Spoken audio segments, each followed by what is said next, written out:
Last class में Coulomb's law discuss किया था। कूलम्स लॉ पर एग्जांपल भी हमने देखे थे, सिंपल एग्जांपल डिस्कस किए थे जिसमें पेंडुलम वाले क्वेश्चंस भी थे और circular motion, vertical circular motion वाले क्वेश्चंस भी हमने डिस्कस किए थे। इसके अलावा हमने vector form of Coulomb's law भी डिस्कस किया था, उसके एग्जांपल्स देखे थे 3D में उसको कैसे यूज़ करेंगे। लेकिन जहाँ पर भी हमने कूलम्स लॉ देखा था, कूलम्स फोर्स देखा था, वहाँ पर चार्जेस आपके कहाँ पर रखे हुए थे? वैक्यूम में रखे हुए थे और उनके बीच में जो फोर्स था वो कितना था? K Q1 Q2 by R square. यहाँ पर K की वैल्यू क्या था? 1/4 पाई एप्सिलॉन। अब अगर इन्हीं चार्ज पार्टिकल को हम क्या रख देते हैं, सपोज किसी मीडियम में रख दिया। मीडियम में मतलब क्या हो, कोई मीडियम हो सकता है, वाटर हो सकता है, वायर हो सकता है, तो फिर एक फोर्स क्या होगा आपका? चेंज हो सकता है। ठीक है, फोर्स क्या होगा? चेंज होगा। तो कैसे फोर्स चेंज होगा आज हमें एक डिस्कस करना है। ठीक है, तो हमने जब डिस्कस किया था कि दो चार्ज पार्टिकल आपके कहाँ पर रखे हुए हैं, जैसे दो चार्ज पार्टिकल है Q1 और एक और दूसरा है Q2। इन दोनों चार्ज पार्टिकल को r डिस्टेंस पर रख देते हैं हम, कहाँ पर? वैक्यूम में। दोनों चार्ज पार्टिकल को r डिस्टेंस पर अगर हम वैक्यूम में रख देते हैं तो इनके बीच में जो फोर्स लगेगा, कितना फोर्स लगेगा? F। अगर हम वैक्यूम लिखेंगे F वैक्यूम कितना हो जाएगा? ये होगा K Q1 Q2 by R square. यही फोर्स लगता है K Q1 Q2 by R square, जहाँ पर K की वैल्यू क्या था? K की वैल्यू था आपका 1/4 पाई एप्सिलॉन नॉट। ये हमारा K का वैल्यू था और ये फोर्स था आपका दो चार्ज पार्टिकल के बीच में इन वैक्यूम।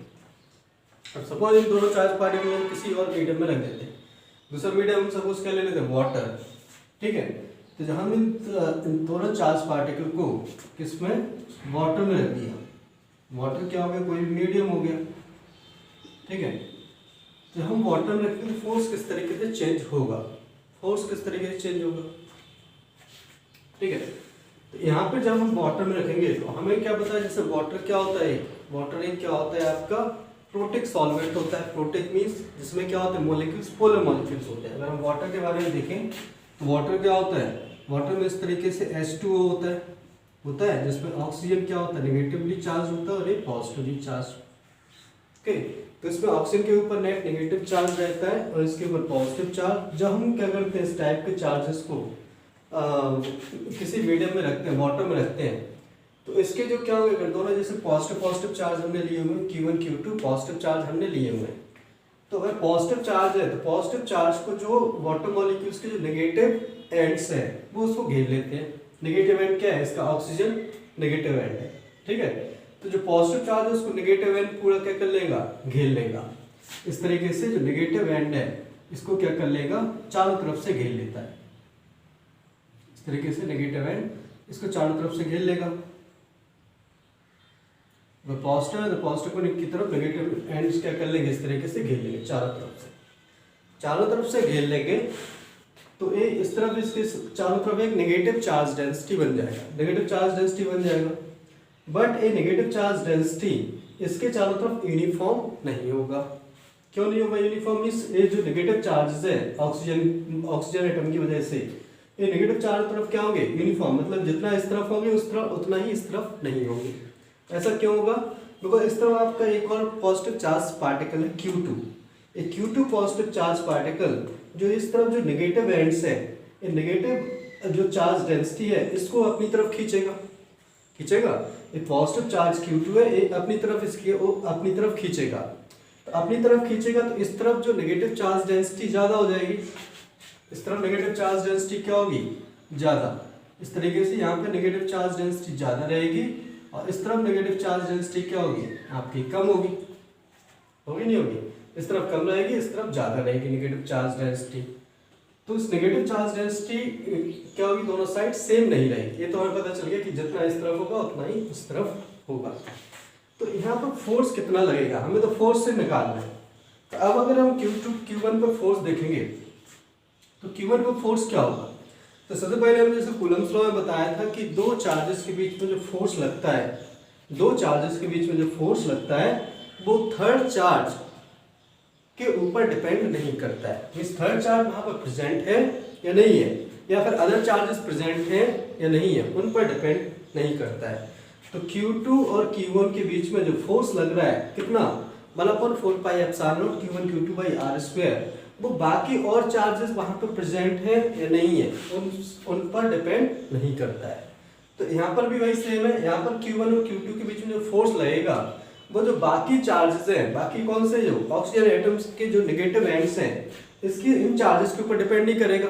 मतलब इनके ऊपर Q2 Q1 के ऊपर जितना फोर्स लगाएगा वो वही सेम रहेगा जो पहले लगा रहा था, उस पर कोई फर्क नहीं पड़ेगा। तो अगर हम Q2 का फोर्स देखेंगे Q1 के ऊपर, Q2 का फोर्स Q1 के ऊपर देखेंगे तो वो तो सेम रहेगा, कितना 1/4πε0 into Q1 Q2 by R square. एक कौन सा फोर्स है जो Q2 ने Q1 के ऊपर लगाया, Q2 ने Q1 के ऊपर लगाया, वो फोर्स तो क्या रहेगा सेम, उस पर कुछ फर्क नहीं पड़ेगा। बट चेंज क्या हो जाएगा, यहाँ पर जो Q2 ने जो ये नेगेटिव चार्ज डेंसिटी है इसके ऊपर फोर्स लगाया, नेगेटिव चार्ज डेंसिटी इस Q1 को घेरे हुए, तो इसलिए नेट फोर्स इस पर आएगा। ठीक है, तो यहाँ पर Q2 क्या करेगा, इस नेगेटिव चार्ज डेंसिटी को अपनी तरफ खींच रहा है, तो एक फोर्स क्या होगा, एक फोर्स क्या होगा, इंड्यूस्ड फोर्स होगा इस तरफ। तो इस तरफ क्या होगा, इसके ऊपर एक इंड्यूस्ड फोर्स लगेगा because of the negative charge density. A force इसके ऊपर आएगा Q1 के ऊपर। ए फोर्स तो क्या है, ए फोर्स तो हमने बताया जैसे दो चार्जेस के बीच में जो फोर्स होता है वो अदर चार्जेस पर डिपेंड नहीं करता है। तो Q2 ने Q1 के ऊपर जो फोर्स लगाया वो तो वही रहेगा, लेकिन जो नेगेटिव चार्ज डेंसिटी की वजह से एक आपका इंड्यूस्ड फोर्स इस तरफ आ जाएगा, अट्रैक्शन फोर्स। ठीक है, इस वजह से आपका F इंड्यूस्ड यहाँ पर आ जाएगा। अब इस फोर्स की वैल्यू, ये फोर्स तो सेम ही रहना है, चाहे आप वैक्यूम ले लो चाहे आप क्या ले लो, कोई मीडियम ले लो, बट F इंड्यूस क्या हो सकता है, आपका चेंज हो सकता है। F इंड्यूस किस पर डिपेंड करेगा, मीडियम पर। ये किस पर डिपेंड करेगा, आपका मीडियम पर डिपेंड करेगा। जो मीडियम जितना ज्यादा पोलर होगा, जितना मीडियम पे क्या करेगा, डिपेंड करेगा, डिपेंड्स ऑन मीडियम। तो जो मीडियम जितना आपका पोलर होगा, जिस मीडियम में जितने ज्यादा फ्री चार्जेस होंगे, जितने ज्यादा फ्री चार्जेस होंगे उतने ज्यादा चार्जेस को घेर सकते हैं, उतने ज्यादा चार्जेस को घेरेंगे तो उतना ज्यादा F इंड्यूस्ड की वैल्यू आएगा। और F इंड्यूस्ड की वैल्यू जितनी ज्यादा आएगी उतना ही इसके ऊपर नेट फोर्स क्या हो जाएगा, डिक्रीज हो जाएगा। समझ आया? तो यहाँ पर हमें ये ध्यान रखना है कि F इंड्यूस क्या है। F इंड्यूस क्या है, जो आपका जो इसमें इंड्यूस फोर्स है, जो नेगेटिव चार्ज डेंसिटी है, उसकी वजह से जो फोर्स इंड्यूस हुआ वो क्या कर रहा है, इसके ऊपर जो रिजल्टेंट फोर्स है उसको कम कर रहा है। रिजल्टेंट फोर्स होगा वो कितना होगा, वो तो हम लिख ही सकते हैं अभी। तो हमें क्या होगा, इसको नेट फोर्स लिखेंगे तो वो क्या आएगा, जो ओरिजिनल फोर्स है वैक्यूम से कम आएगा। तो अगर हम इसके ऊपर नेट फोर्स लिखेंगे, क्या लिखेंगे, नेट फोर्स, तो क्या हो जाएगा, फोर्स इन द मीडियम। अगर हम मीडियम में फोर्स लिखेंगे तो मीडियम में फोर्स आपका हो जाता है, यहाँ पे चार्ज पार्टिकल आपके रखे हुए Q1 और Q2, Q1 Q2, तो उसके ऊपर मीडियम में फोर्स क्या हो जाएगा, डिक्रीज कर जाएगा। तो कितना होगा, 1/4πε0, इसको लिखते हैं εr into Q1 Q2 by R square. ये आपका फोर्स इन द मीडियम आता है। फिर εr क्या होती है, εr होती है relative permittivity of medium. Medium की रिलेटिव परमिटिविटी होती है। रिलेटिव परमिटिविटी ऑफ मीडियम क्या होती है, ये क्या होता है, बेसिकली क्या होगा, वैक्यूम में फोर्स इतना था, उसको εr से डिवाइड कर दो, इसको क्या कर दो, εr। मींस अगर हम फोर्स इन द मीडियम लिखना चाहते हैं तो क्या करेंगे, force in the vacuum divide by εr। ये आपकी रिलेटिव परमिटिविटी है, ये मीडियम की प्रॉपर्टी है। तो रिलेटिव परमिटिविटी वो फैक्टर है जिससे आपका जो वैक्यूम वाला फोर्स क्या कर जाता है, डिक्रीज कर जाता है। जब हम चार्जेस को कहां पर रखते हैं, मीडियम में। जब हम चार्जेस को मीडियम में रखेंगे तो जिस फैक्टर से आपका फोर्स डिक्रीज कर जाएगा with respect to the force of the vacuum, उस फैक्टर को क्या बोला जाता है, रिलेटिव परमिटिविटी। समझ आ गया? जब भी हम दो चार्ज पार्टिकल्स को किसी मीडियम में रखेंगे तो उस पर नेट फोर्स क्या हो जाएगा, डिक्रीज कर जाएगा। नेट फोर्स डिक्रीज किस वजह से कर रहा है, because of the free charges. जिसमें मीडियम में जितने ज्यादा फ्री चार्जेस होंगे उसमें उतना ज्यादा F इंड्यूस आएगा, और F इंड्यूस जितना ज्यादा होगा उतना ही आपका नेट फोर्स इस पर क्या हो जाएगा, कम हो जाएगा। अब इसमें हम क्या कर सकते हैं, एक चीज ध्यान रख सकते हैं, इसके अलावा हम क्या लिख सकते हैं, यहाँ पर जो एप्सिलॉन नॉट एप्सिलॉन आर है, एप्सिलॉन नॉट एप्सिलॉन आर क्या है, रिलेटिव परमिटिविटी, इसको क्या लिख सकते हैं, एप्सिलॉन भी लिख सकते हैं, एप्सिलॉन भी लिख सकते हैं। और एप्सिलॉन क्या होता है आपका, ये होता है आपका absolute permittivity of the medium, absolute permittivity of medium. तो कई बार आपको एप्सिलॉन और एप्सिलॉन भी दिया होता है, भी एक मीडियम की परमिटिविटी होगा, actual permittivity of the medium, actual permittivity हो जाएगा एप्सिलॉन, ठीक है। और एप्सिलॉन आर भी लिख सकते हैं, यहाँ से एप्सिलॉन आर लिख सकते हो, एप्सिलॉन आर क्या लिखोगे, एप्सिलॉन आर लिख सकते हैं एप्सिलॉन नॉट अपॉन एप्सिलॉन, ठीक है, उल्टा लिख दिया यहाँ पर एप्सिलॉन अपॉन एप्सिलॉन नॉट। तो ये रिलेटिव परमिटिविटी हो जाएगा, permittivity of medium upon permittivity of vacuum. किसी मीडियम की permittivity with respect to vacuum is called relative permittivity. Relative permittivity वो फैक्टर होता है जिससे किसी भी मीडियम में जो कूलम्स फोर्स क्या कर जाता है, डिक्रीज कर जाता है with respect to the force in the vacuum. Vacuum के रिस्पेक्ट टू फोर्स क्या कर रहा है, डिक्रीज कर रहा है। तो रिलेटिव परमिटिविटी की वैल्यू हमेशा क्या होती है, ग्रेटर देन इक्वल टू 1, ठीक है, इसकी वैल्यू हमेशा क्या होती है, ग्रेटर देन इक्वल टू 1 होती है। इसको हम और आगे जाके क्लासेस में डिस्कस करेंगे। तो इस पर बेसिकली क्या होगा, आपके जैसे क्वेश्चंस कैसे पूछे जाते हैं, इसमें क्या होगा, जैसे आपके दो चार्ज पार्टिकल है किसी ये वैक्यूम में रखे हुए, हाँ, तो उनके बीच में 10 न्यूटन फोर्स लग रहा है। हमने क्या किया, हमने क्या किया, उसको किसी मीडियम में रख दिया जिसका आपको क्या जाएगा, रिलेटिव परमिटिविटी कितना है, 10 है, तो फोर्स कितना हो जाएगा, ठीक है। तो फोर्स कितना होगा, 10/10 कर देंगे तो आपको कितना हो जाएगा, 1 न्यूटन। सीधे सीधा आपको रिलेटिव परमिटिविटी से डिवाइड कर देंगे। असल में इस तरीके से क्वेश्चन हम कर सकते हैं। बस आपको अगर वैक्यूम में फोर्स पता है, मीडियम में निकाला तो डिवाइड बाय रिलेटिव परमिटिविटी। इसी को आगे जाके हम क्या बोलेंगे, डाइलेक्ट्रिक कांस्टेंट बोलेंगे, वो हम आगे जाके डिस्कस करेंगे। इसमें एक हम सिंपल सा क्वेश्चन कर लेते हैं जो एक्चुअल में जेई में भी पूछा गया। जैसे क्या है, आपको दो चार्ज पार्टिकल दिए हुए, Q1 और Q2, Q2 आर डिस्टेंस पे रखे हुए, रखे हैं किसी मीडियम में रखे हैं जिसकी रिलेटिव परमिटिविटी एप्सिलॉन आर है, किसी मीडियम में रखे गए जिसकी रिलेटिव परमिटिविटी एप्सिलॉन आर है। आपको फोर्स कैलकुलेट करना है, force on Q1 due to Q2 only. आपको Q1 को फोर्स निकालना है Q2 की वजह से। Force on Q1 due to Q2 only, एक मीडियम में रखे हैं जिसकी रिलेटिव परमिटिविटी क्या है, एप्सिलॉन आर है। तो Q1 को फोर्स Q2 की वजह से कितना होगा, समझ आया। तो Q1 पर आपको ओनली Q2 की वजह से फोर्स निकालना है। तो इसमें जनरली जो बच्चे गलती क्या करते हैं, फोर्स इन द मीडियम उनको रटा हुआ होता है कि अगर दो चार्ज पार्टिकल को मीडियम में रखा तो उनके बीच फोर्स कितना लगता है, 1/4 pi epsilon R into Q1 Q2 by R square, समझ आया। तो वो सीधा लिख देते हैं कि force on Q1 due to Q2 is equal to 1/4 pi epsilon R into Q1 Q2 by R square. सीधा वो लिख देते हैं force on Q1 due to Q2 कितना हो जाएगा, 1/4 pi epsilon R into Q1 Q2 by R square. ये answer दे देते हैं, बट ये आंसर नहीं है। ये उसके ऊपर नेट फोर्स है। ये कौन सा फोर्स है, ये आपका नेट फोर्स है, net force in the medium. हमें क्या पूछा है, force on Q1 due to Q2 only. Q1 पर Q2 ने क्या फोर्स लगाया, जैसे कि हमने अभी बताया था, Q1 पर Q2 ने जो फोर्स लगाया वो कितना होगा, force on Q1 due to Q2 वो कितना होगा, 1/4 pi epsilon naught into Q1 Q2 by R square. ये फोर्स तो Q1 पर Q2 की वजह से वही सेम रहेगा, ये तो नेट फोर्स होगा। किसकी वजह से, इंड्यूस चार्जेस की वजह से फोर्स क्या हो जाएगा, डिक्रीज कर जाएगा। बड़े फोर्स तो क्या रहेगा आपका, सेम ही रहेगा। समझ आ गया, ये फोर्स क्या होगा, सेम रहेगा। आसान में तो Q1 में Q1 पर Q2 ने जो फोर्स लगाया वो तो क्या होगा, F12 होगा, और जो आपका मीडियम फोर्स लगाएगा वो अलग होगा। यहाँ पे जो फोर्स लगेगा वो क्या होगा, इंड्यूस फोर्स होगा वो इस तरफ लगेगा। इसकी वजह से नेट फोर्स जो आएगा वो ये होगा, और जो Q1 पर Q2 ने लगाया ओनली वो ये फोर्स होगा। समझ में? ठीक है।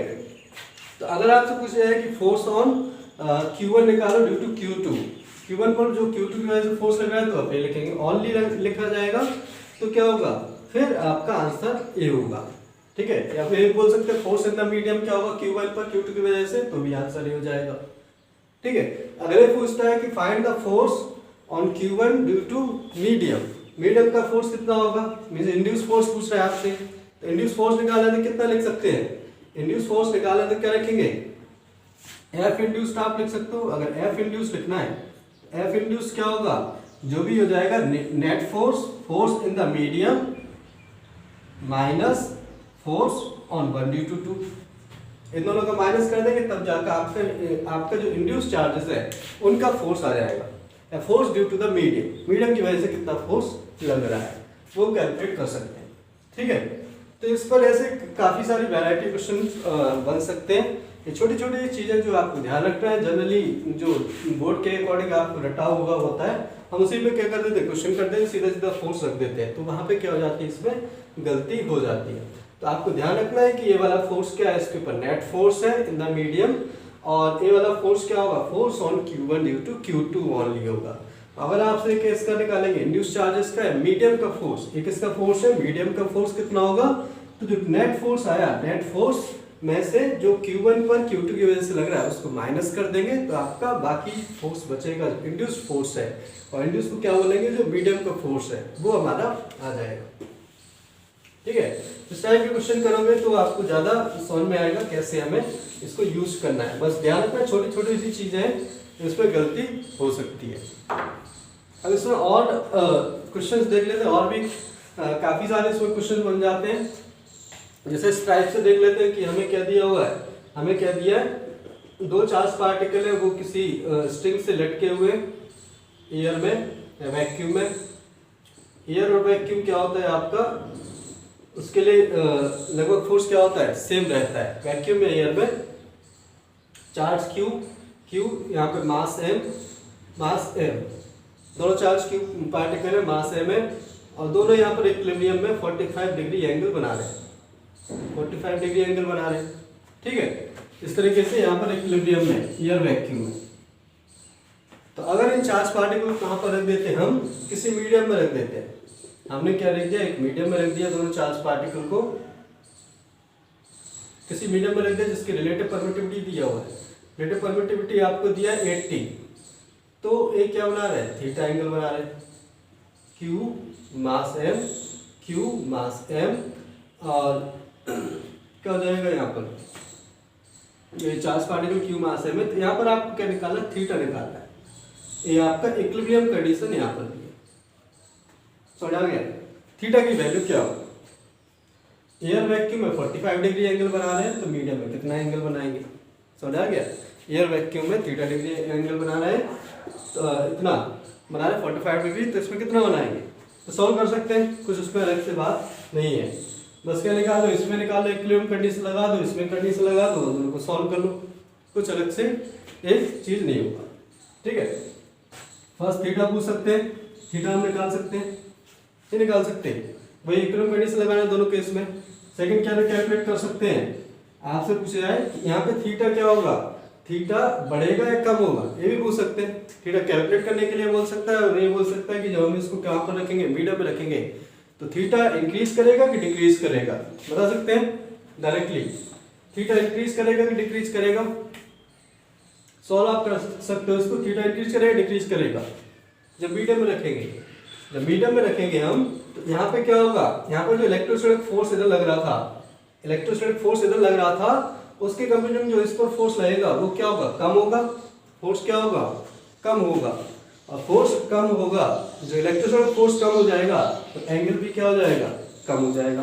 तो थीटा क्या कर जाएगा, यहाँ पे डिक्रीज कर जाएगा, समझ आया, थीटा डिक्रीज कर जाएगा। बाकी डिफरेंट कंडीशन लगा के दोनों केस में आप सॉल्व कर सकते हो, उसमें कोई अलग से चीज नहीं है। ऐसा नहीं, जैसे वाटर में रख दिया हमने तो क्या होगा, इस पर जो फोर्स लगेगा आपका, फोर्स क्या होगा, F/80 हो जाएगा। यहाँ पर अगर F लग रहा है, यहाँ पर F लग रहा है, तो यहाँ पे कितना होगा, F/80। F बाई 80 हो जाएगा, तो यहाँ फोर्स डिक्रीज कर गया अंदर वाला, तो mg इसको क्या ले जाएगा, नीचे ले जाएगा और उसकी वजह से थीटा डिक्रीज कर जाएगा। ठीक है, जैसे काफी क्वेश्चन पूछ सकते हैं इसमें, और क्वेश्चन पूछ सकते हैं जिसमें बॉयंसी वगैरह भी लगा सकते हैं, तो और भी इसमें क्या आ जाएगा, किसी मीडियम में मीडियम का इफेक्ट हम कंसीडर कर सकते हैं।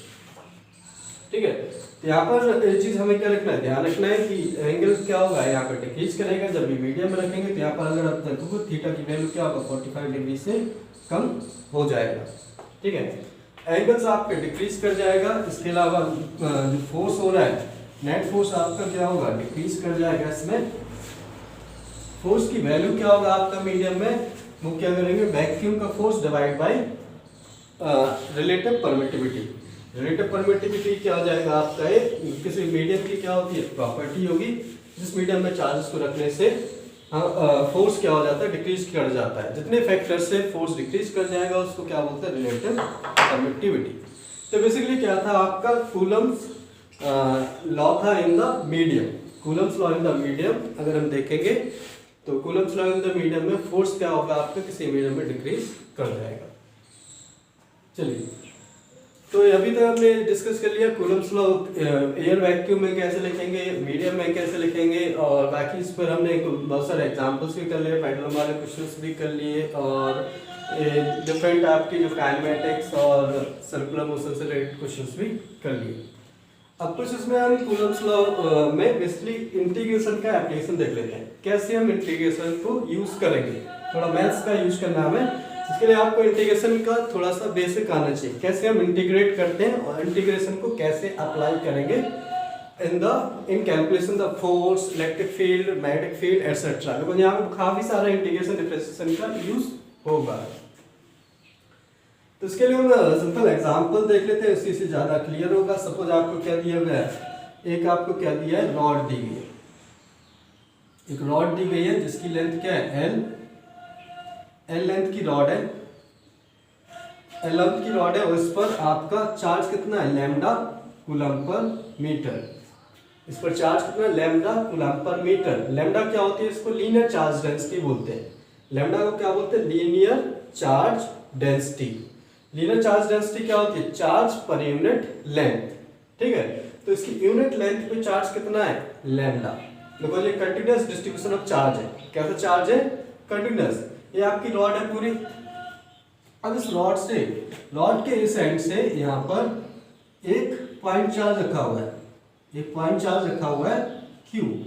इसकी जो डिस्टेंस है यहाँ से, ये क्या डिस्टेंस A है, ये डिस्टेंस पर एक पॉइंट चार्ज Q रखा हुआ है। समझ आ गया, इसके साइड से Q चार्ज रखा है। हमें फोर्स ऑन Q निकालना है due to the rod. Rod की वजह से Q पर फोर्स कितना लगेगा, इस पर नेट फोर्स निकालना है, कितना फोर्स होगा। समझ आ गया, फोर्स से निकालना है Q चार्ज पार्टिकल पर, ये रॉड कितना फोर्स लगाएगा। दोनों पर चार्ज है, इस पर लैम्डा कूलम पर मीटर है, इसका चार्ज क्या है, Q है, इसकी लेंथ L दी गई है, और इसका डिस्टेंस A दिया गया है। अब इसको कैसे सॉल्व करेंगे, तो सॉल्व करने के लिए क्या होगा, अब यहाँ पर देखेंगे कि अगर ये रॉड क्या होती है, रॉड एक पॉइंट चार्ज होता, तो पॉइंट चार्ज होता तो एक पॉइंट चार्ज की वजह से क्या निकाल सकते थे, इस पर सीधे सीधा फोर्स निकाल सकते थे। क्या निकाल सकते थे, इस पर क्या निकाल सकते, फोर्स निकाल सकते। दोनों के बीच में K Q1 Q2 by R square. Because हमने कूलम्स लॉ क्या पढ़ा था, दो point charge Q1 Q2 R distance पे रखे हुए, तो फोर्स क्या होगा, K Q1 Q2 by R square. ठीक है, यहाँ पर हम वैक्यूम में कंसीडर करें, वैक्यूम वाला, जहाँ पर कुछ नहीं दिया तो आपको एयर वैक्यूम कंसीडर करना है। लेकिन यहाँ पर क्या होगा, ए रॉड एक पॉइंट चार्ज तो है नहीं, तो पॉइंट चार्ज नहीं है, तो फिर हम इसको कैसे सॉल्व करेंगे। एक तरीका क्या है, जैसे कोई स्टूडेंट सोच सकता है कि हम इसको क्या बना लेते हैं, पॉइंट चार्ज बना लेते हैं। कैसे बनाएंगे, हम इसका पूरा जो चार्ज है, इसके ऊपर पूरा कितना चार्ज होगा, पूरा चार्ज कितना होगा इस पर, यूनिट लेंथ पर, यूनिट लेंथ पर लैम्डा है, तो एल लेंथ पे कितना होगा, lambda into L, lambda into L इतना टोटल चार्ज होगा। हम इसके पूरे चार्ज को क्या रख देते हैं, हम इसके पूरे चार्ज को इसके सेंटर पर रख देते हैं, जैसा हम सेंटर मास में करते थे।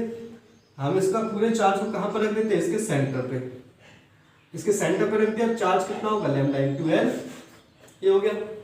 इसका पूरा चार्ज को कहां पर रख दिया, लैम्डा इंटू एल, इसके सेंटर पर, और इसके सेंटर से डिस्टेंस ले लेते हैं, इसके सेंटर से डिस्टेंस ले लेते हैं। अभी सेंटर से डिस्टेंस क्या हो जाएगी इस चार्ज पार्टिकल की, क्यू। ए क्या थी यहाँ से L/2 होगी और ए, तो डिस्टेंस क्या हो जाएगी a प्लस L/2। ये समझ में आया। हमने इसका सेंटर ऑफ चार्ज ले लिया, इसका सेंटर जो था उसके सेंटर में पूरा चार्ज रख दिया। पूरा चार्ज कितना होगा लैम्डा इंटू एल, इतना चार्ज है, इतना चार्ज हो जाएगा इसके ऊपर। और उसके सेंटर से डिस्टेंस ले लिया a प्लस L/2। तो फोर्स क्या लिख सकते हैं, इसकी वजह से इस पर फोर्स रखना है तो क्या हो जाएगा k q1 q2 by R square. तो k q1 q2 lambda l into q और बाई a प्लस L/2 का होल स्क्वायर, ये फोर्स हो जाएगा। हमने क्या किया, इसका सेंटर लिया। इस स्टूडेंट ने, कोई भी स्टूडेंट इस तरीके से सोच सकता है, नहीं सोच सकता है कि इसका हमने सेंटर लिया, सेंटर पे हमने इसका टोटल चार्ज क्या होगा लैम्डा इंटू एल, उसको रख दिया। और यहाँ पर एक पॉइंट चार्ज था, दोनों के बीच की डिस्टेंस ले ली a प्लस L/2 इनके, इसके सेंटर से लेके यहाँ तक। तो फोर्स क्या होगा k q1 q2 by R square, ऐसा निकाल सकता है। बड़ी चीज क्या होगा, टोटली गलत होगा। ऐसा चीज हम कभी नहीं कर सकते। ऐसा सेंटर ऑफ चार्ज नामक कोई चीज यहाँ पर नहीं होता है। जैसा सेंटर मास होता है, सेंटर ऑफ ग्रेविटी होता है, ऐसा यहाँ पर नहीं होता है कोई सेंटर ऑफ चार्ज। ऐसा क्यों नहीं होता है, क्योंकि अगर आप देखोगे इसका डिफरेंट पार्ट्स पर, अगर आप कोई भी यहाँ पे पार्ट लेते हो, जैसे यही ले लो, इसका सेंटर ले लो, तो इस चार्ज की सेंटर से दूरी कितनी है a प्लस L/2, तो उसके करस्पॉन्डिंग फोर्स लगेगा। अगर यहाँ पे आप पॉइंट लेते हो यहाँ इस पर, तो उसकी डिस्टेंस क्या होगी, अलग होगी, तो उसका फोर्स अलग रहेगा। और जो फोर्स बताया था कूलम्ब फोर्स आपका inversely proportional to r square होता है। और जब inversely proportional to r square होगा, ये लीनियर फोर्स नहीं है, लीनियरली ऐड नहीं होगा, ये लीनियरली आप ऐड नहीं कर सकते। यहाँ पे डायरेक्टली प्रोपोर्शनल टू r नहीं है, inversely proportional to r square है। और फोर्स क्या होगा, जिसमें यहाँ पे डिस्टेंस क्या होगी, कम होगी, तो इस पर फोर्स क्या रहेगा, अलग रहेगा, ठीक है। और इसमें फोर्स ज्यादा लगेगा, और इधर जाएंगे तो फोर्स क्या लगेगा, और कम लगेगा, इधर फोर्स कम लगेगा। तो फोर्स आपका डायरेक्टली ऐड नहीं होगा, डायरेक्टली आप इस तरीके से ऐड नहीं कर सकते। ऐसा नहीं, इस तरीके से आप centre of charge, centre mass नहीं ले सकते, समझ आया। सेंटर मास जैसा आप सेंटर ऑफ चार्ज यहाँ पर यूज नहीं कर सकते। तो क्या करेंगे इसमें, क्या करेंगे, तो करने का तरीका क्या होगा, बेसिकली हमें क्या करना पड़ेगा, हमारे पास तो ऑप्शन क्या है, हमें क्या करना पड़ेगा, पॉइंट चार्ज वाला फॉर्मूला पता है, कूलम्ब्स लॉ के लिए पॉइंट चार्ज वाला फॉर्मूला पता है कि दो चार्ज पार्टिकल है k q1 q2 by r square, उनके बीच में फोर्स लगेगा, दोनों क्या होने चाहिए, पॉइंट चार्ज होना चाहिए। तो हमें क्या करना पड़ेगा, इस रॉड को पॉइंट चार्ज में बदलना पड़ेगा। अब पॉइंट चार्ज में कैसे बदलेंगे, तो पॉइंट चार्ज में बदलने के लिए क्या करते हैं, हम इसके छोटे छोटे से क्या कर देते हैं, टुकड़े कर देते हैं, छोटे छोटे टुकड़े कर देते हैं। अब सपोज किसी स्टूडेंट ने क्या किया, इसके 1000 टुकड़े कर दिए, 1000 छोटे छोटे टुकड़े कर दिए। सारे टुकड़े की वजह से, ये पॉजिटिव चार्ज है, पॉजिटिव चार्ज है, सारे जितने भी टुकड़े होंगे उसकी वजह से इस पे क्या निकाला, फोर्स निकाला। जैसे उसने क्या किया, छोटे छोटे टुकड़े किए, छोटे छोटे टुकड़े किए, एक यहाँ पर टुकड़ा था, उसकी वजह से फोर्स निकाला, उससे डिस्टेंस क्या होगी, कुछ हो जाएगी, उसकी वजह से दूसरे टुकड़े की वजह से फोर्स निकाला, तीसरे की वजह से निकाला, चौथे की वजह से निकाला, सारे फोर्सेस को क्या कर दिया, ऐड कर दिया, तो कुछ रिजल्टेंट फोर्स आएगा, लेकिन वो उतना एक्यूरेट नहीं होगा, बिकॉज क्या होगा, 1000 टुकड़े करने पर भी ये पॉइंट चार्ज में नहीं बदला जाएगा, ठीक है। फिर दूसरा स्टूडेंट क्या करता है, उसको 1000 के 1 लाख टुकड़े कर दिए, 1 लाख टुकड़े कर दिए, तो फिर से उन्होंने हर टुकड़े की वजह से क्या निकाली, 1 लाख टुकड़े कर दिए, लगभग L लेंथ है, तो क्या हो जाएगी, जैसे इसकी लेंथ कुछ भी ले लो, तो L अपॉन क्या हो जाएगा, 1 लाख होगा, तो मतलब क्या आएगा, बहुत छोटा आ जाएगा, लगभग 1 मिलीमीटर के लगभग अगर हम मानते हो, तो 1 मिलीमीटर साइज का आपका क्या आएगा, जो पार्ट आएगा, उसकी वजह से फोर्स निकालोगे, फिर इसकी वजह से निकालोगे, फिर इसकी वजह से, सबकी वजह से डिस्टेंस अलग अलग होगी, और सबकी वजह से फोर्स एक ही डायरेक्शन में आएगा, तो ऐड कर देंगे। तो उसकी वजह से भी जो फोर्स आएगा वो क्या होगा, आपका उतना एक्यूरेट नहीं आएगा, उससे ज्यादा 1000 वाले से एक्यूरेट आएगा, लेकिन और नहीं आएगा। फिर एक और स्टूडेंट क्या करता है, उसके और कर देता है, अनंत टुकड़े करता जाता है, ठीक है। इसके अगर आप अनंत टुकड़े कर दो, जब इनफाइनाइट नंबर ऑफ पार्ट्स कर देंगे, तो फिर क्या हो जाएगा, इसके ऊपर हर पार्ट की वजह से कैलकुलेट करेंगे फोर्स, उन सबको फोर्स को क्या कर देते हैं, ऐड कर देते हैं। अगर हम इस रॉड को इनफाइनाइट नंबर ऑफ पार्ट्स में डिवाइड कर देते हैं, इनफाइनाइट नंबर ऑफ पार्ट्स में डिवाइड कर देते हैं, और हर पार्ट की वजह से इसमें फोर्स निकालते हैं, और इस सारे फोर्स को क्या कर देते हैं, ऐड कर देते हैं, तो तो इस मेथड को क्या बोला जाता है? इंटीग्रेशन मेथड बोला जाता है। ठीक है, इस मेथड को क्या बोलते हैं? इंटीग्रेशन मेथड बोलते हैं। और इससे क्या होगा, आपका जितने ज्यादा हमने टुकड़े करेंगे, इसके जितने ज्यादा टुकड़े करेंगे उतना एक पॉइंट में बदलता जाएगा, और एक पॉइंट चार्ज की वजह से इस पॉइंट चार्ज पर हम फोर्स एक्यूरेटली निकाल सकते हैं। ये बेसिकली इंटीग्रेशन का कॉन्सेप्ट यहाँ पर यूज होता है। ठीक है, समझ आ गया? तो अब हमें क्या करना है, यहाँ पर बस क्या लेना है, हमें एक्स डिस्टेंस पे जाके क्या करेंगे, हम एक छोटा सा पॉइंट चार्ज लेंगे और फिर क्या कर सकते हैं, उससे फोर्स निकाल सकते हैं। फिर क्या करेंगे, इस पर हम फोर्स कैलकुलेट करेंगे due to the rod on the charge particle. तो हम एक्स डिस्टेंस ले लेते हैं, सपोज कहां से, हमें क्यू चार्ज सेल पर फोर्स निकालना है, इसलिए डिस्टेंस ले लेते हैं। तो हम सपोज क्या ले लेते हैं, इस चार्ज पार्टिकल से क्यू से एक्स डिस्टेंस पर इसका एलिमेंट ले लेते हैं। एलिमेंट मतलब क्या होगा, एक छोटा सा पार्ट ले लेते हैं, एक छोटा सा पार्ट ले लेते हैं, इसको क्या बोला जाता है, dx। dx क्या है, dx टेंड्स टू 0। dx का साइज क्या है, dx टेंड्स टू 0। dx की जो वैल्यू होती है वो क्या होती है, टेंड्स टू 0। मींस इसका वैल्यू क्या है, लगभग 0 के बराबर है। 0 नहीं है, बिल्कुल 0 से थोड़ा सा ज्यादा है। मतलब ये क्या होगा, एक पॉइंट चार्ज की तरह काम करेगा। ठीक है, ये क्या करेगा, एक पॉइंट चार्ज की तरह काम। इसके ऊपर क्या चार्ज होगा, इसके ऊपर जो चार्ज होगा वो क्या होगा, dq। और dq की वैल्यू कितनी होगी, dq की वैल्यू लिखेंगे, इसका लेंथ क्या है, dx, और चार्ज डेंसिटी कितनी है, लैम्डा। तो dq इक्वल टू क्या आ जाएगा, लैम्डा dx।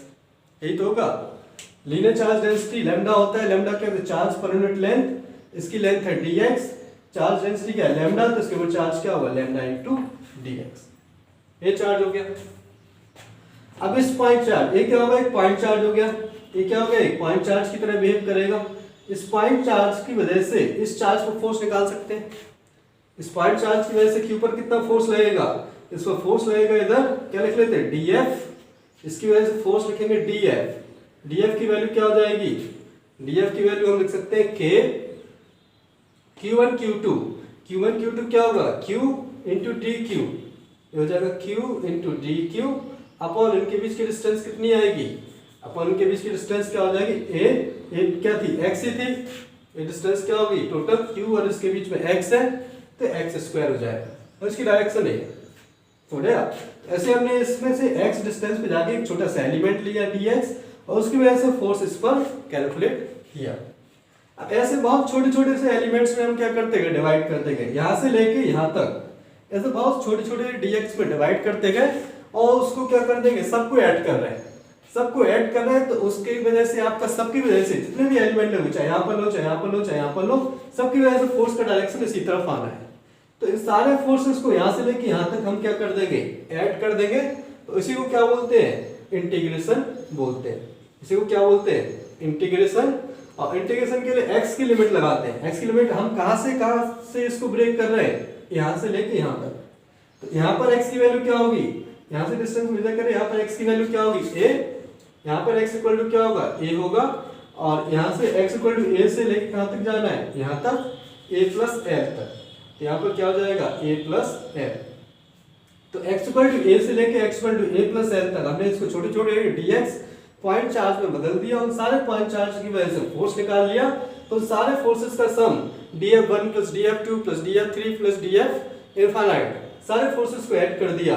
तो यहाँ पे क्या आ जाएगा, आपका नेट फोर्स आ जाएगा। इसको इंटीग्रेट करेंगे, f हो जाएगा, और इसका x स्क्वायर यहाँ पे वैल्यू रखेंगे पहले, ये होगा a प्लस l, और dq की वैल्यू क्या हो जाएगी, यहाँ से लैम्डा, dq की वैल्यू यहीं पर रख देते हैं। इसकी वैल्यू क्या होगी, यहाँ पर हो जाएगी लैम्डा dx। dq की वैल्यू हो जाएगी लैम्डा dx। अब यहाँ पे बाकी चीजें जो कांस्टेंट उसको बाहर ले लेते हैं, k q लैम्डा, और इंटीग्रेशन होगा a to a plus l, और ये जाएगा dx अपॉन x स्क्वायर। ये हो जाएगा dx अपॉन x स्क्वायर। इसको इंटीग्रेट कर लेंगे, 1 अपॉन x स्क्वायर का इंटीग्रेशन पहले ही बताया था, कितना हो जाएगा, 1 अपॉन x स्क्वायर का इंटीग्रेशन माइनस 1 बाई x। तो ये होगा k q लैम्डा और माइनस 1 बाई x। इसकी लिमिट लगा देंगे a to a plus l, ये हो जाएगी। ठीक है, x पावर माइनस 2, फॉर्मूला याद है, x पावर n का इंटीग्रेशन क्या होता है, x power n plus 1 upon n plus 1। यहाँ से लिमिट लगा देंगे तो फोर्स आ जाएगा यहाँ पर F equal to K Q lambda, और ये कितना आ जाएगा 1/a माइनस कितना हो जाएगा ये minus 1/a plus L. Limit लगाएंगे पहले upper limit minus lower limit, इतना नेट फोर्स इसके ऊपर आ जाएगा। समझ आया? तो कैसे ब्रेक करना है, कैसे हमें एलिमेंट लेना है वो आपको समझ में आना चाहिए। हमें क्या होगा, हमें पता था कि दो पॉइंट चार्जेस के बीच में फोर्स का फॉर्मूला होता है Q1 Q2 by R square. अब रॉड क्या था, एक कंटिन्यूअस चार्ज डिस्ट्रीब्यूशन था जिसमें कोई पॉइंट चार्ज तो था नहीं, तो हमने क्या किया इसको छोटे छोटे से पॉइंट चार्ज में बदल लिया, जिसको क्या बोलते हैं dx एलिमेंट ले ली किसी भी डिस्टेंस x पर, बहुत छोटा सा एलिमेंट ले लिया dx, उस पर चार्ज क्या हो जाएगा लैम्डा dx। तो उस पॉइंट चार्ज की वजह से हमने इस पर फोर्स निकाला, तो कितना है dF Q lambda dx by x square. उन सारे फोर्सेस की क्या कर देंगे, x इक्वल टू a से लेके x equal to a plus l तक जितने एलिमेंट थे सारे फोर्सेस को ऐड कर दिया, और उसको क्या बोलते हैं इंटीग्रेट कर लिया, तो इस तरीके से आपका नेट फोर्स आ गया। तो इस तरीके से हम इंटीग्रेशन की हेल्प से क्या कर सकते हैं, इसकी वजह से फोर्स कैलकुलेट कर सकते हैं। ठीक है, तो कैसे हमें इंटीग्रेशन का यूज करना है, कैसे एलिमेंट लेना है, और एलिमेंट लेने का बेसिक कॉन्सेप्ट यहाँ पर क्या होता है वो हमें समझ में आना चाहिए। ठीक है, अब चलिए इस पे एक और हम क्वेश्चन करते हैं जिससे और ज्यादा आपको क्लियर होगा। एक हमें क्या दिया हुआ है, सेमी सर्कुलर रिंग दी गई है इस तरीके से। ठीक है, इस तरीके से हमें क्या दिया हुआ है, एक सेमी सर्कुलर रिंग गिवन है जिसका रेडियस आपको दिया हुआ है r, इसका रेडियस हमें r दिया गया, सेंटर O है, और इस पर जो लीनियर चार्ज डेंसिटी गिवन है वो कितना है आपका lambda coulomb per metre linear charge density दिया गया है। हमें इस जो क्या है, जो आपकी सेमी सर्कुलर रिंग है, इस पर lambda coulomb per metre charge density दिया गया, इसके सेंटर पर एक चार्ज आपका रखा हुआ है Q, इसके सेंटर पर चार्ज Q रखा हुआ है, हमें force on the charge Q निकालना है due to the ring. Q पर रिंग की वजह से कितना फोर्स लगेगा, चार्ज Q है उस पर रिंग की वजह से, जो सेमी सर्कुलर रिंग है उसकी वजह से कितना फोर्स लगेगा, ये हमें कैलकुलेट करना है। ठीक है,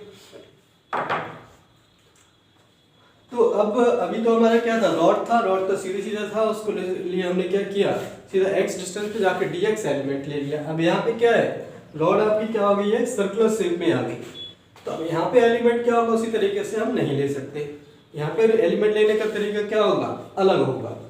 तो हमें पता है कि यहाँ पे क्या होती है, रेडियस हर जगह क्या होती है, सेम होती है, मतलब सेंटर से जो डिस्टेंस होगी हर पार्ट की क्या होती है, सेम। तो हम क्या होगा, यहाँ पे सेंटर के रिस्पेक्ट में क्या करते हैं, एलिमेंट लेते हैं, सेंटर के रिस्पेक्ट में और रेडियस के अलावा।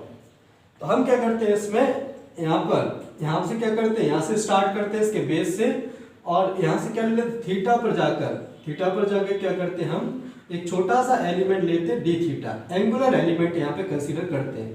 थीटा पर जाकर हमने क्या किया, एक छोटा सा एलिमेंट लिया डी थीटा, इसको बोलते हैं एंगुलर एलिमेंट। वहाँ पे लीनियर एलिमेंट लिया था, यहाँ पे हमने एंगुलर एलिमेंट लिया, थीटा पर जाकर एलिमेंट लिया डी थीटा। इस एलिमेंट लेने से, एलिमेंट किसका लिया हमने, इस वाले पार्ट का, इतना सा पार्ट, ये छोटा सा एलिमेंट है डी थीटा, तो इसकी लेंथ भी छोटी सी होगी, इसकी रेडियस क्या है r रेडियस है, तो r रेडियस है तो ए वाली लेंथ कितनी हो जाएगी, r डी थीटा, r का अपॉन रेडियस वाले फॉर्मूले से पता है, r का एंगल इक्वल टू क्या होता है, r का अपॉन रेडियस, तो इसकी लेंथ क्या आएगी, r डी थीटा लेंथ आएगी, तो इसके ऊपर चार्ज कितना होगा, चार्ज क्या रखेंगे, dq equal to lambda into r d theta, तो इसकी लेंथ कितनी है, r d theta, lambda coulomb per metre इसके ऊपर चार्ज है, तो इसके ऊपर dq कितना हो गया, लैम्डा r डी थीटा, इस तरीके से हो गया।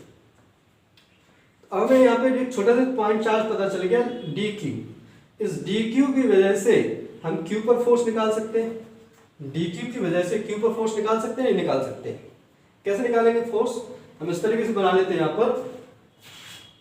पर d की वजह से फोर्स निकालेंगे, जैसे इस तरीके से बना लो, यहाँ पर हम थोड़ा समझने के लिए, ये dq हो गया, dq कहाँ पर हो गया, यहाँ पे चार्ज पार्टिकल आपका क्या रखा हुआ है, dq, ये पॉइंट चार्ज हमने लिया dq, जिसकी डिस्टेंस क्या है, यहाँ से डिस्टेंस आपको दी गई है r, डी क्यू कितनी डिस्टेंस पर है, सेंटर से आर डिस्टेंस पर, और यहाँ पे चार्ज पार्टिकल है आपका क्यू, आपको इस क्यू चार्ज पार्टिकल पर डी क्यू की वजह से फोर्स निकालना है, यही तो है, यही तो आएगा। तो इस क्यू चार्ज पार्टिकल पर डी क्यू की वजह से फोर्स कितना लगेगा, इसी लाइन के अलॉन्ग लगेगा, इसी लाइन के अलॉन्ग लगेगा, कितना होगा एक फोर्स, इसको लिख रहे हैं हम D F.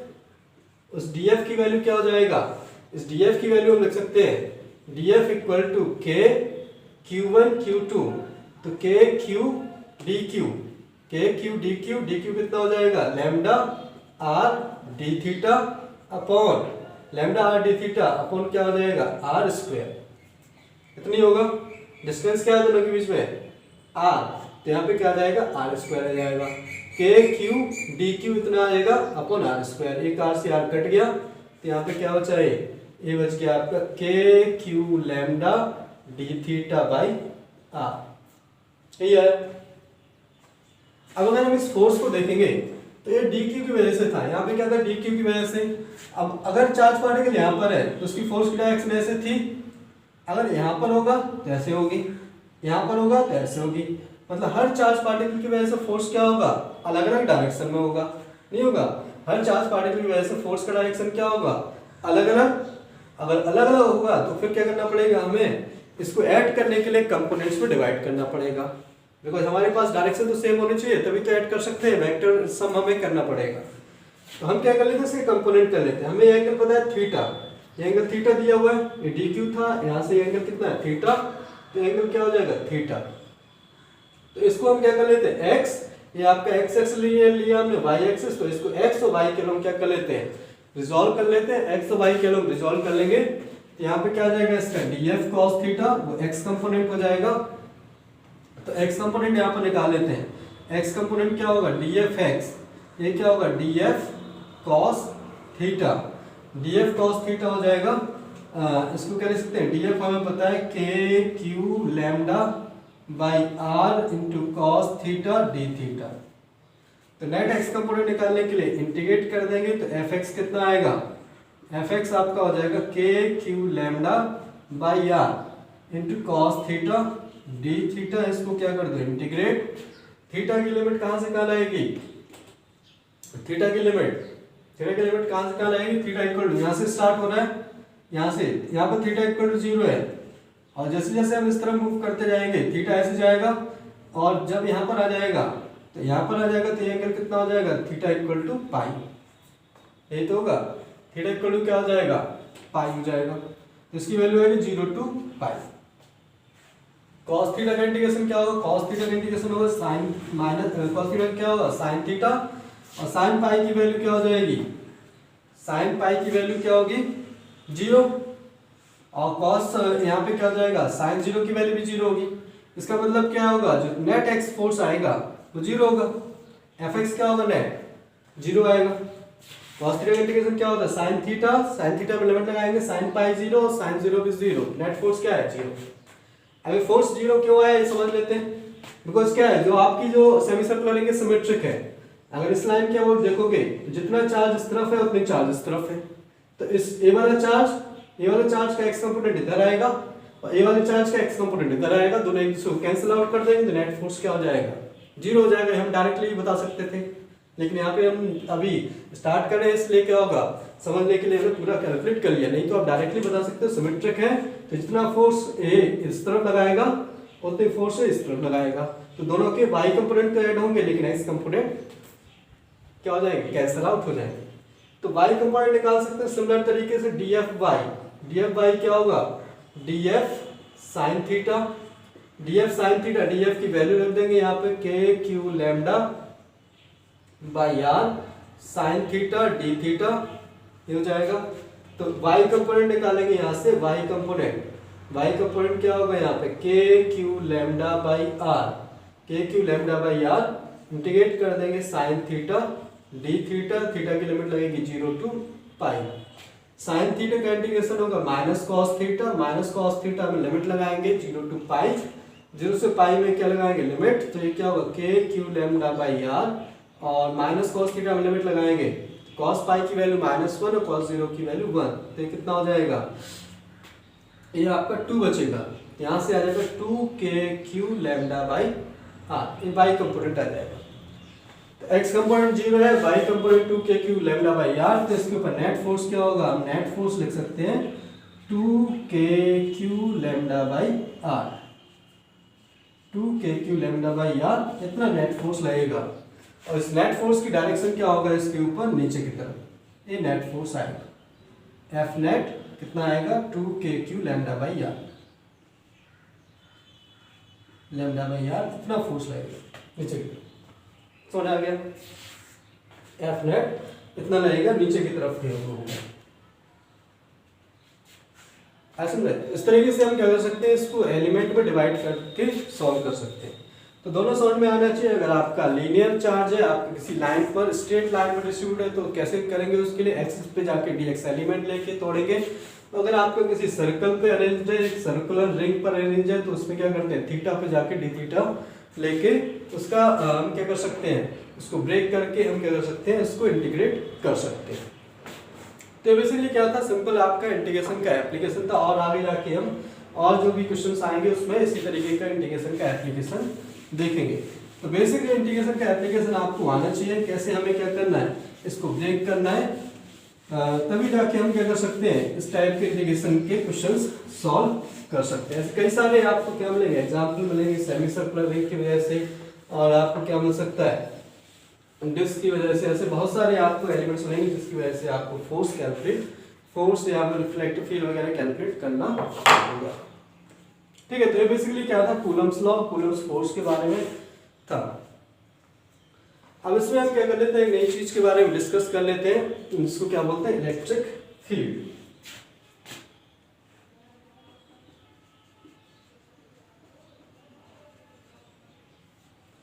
Electric field,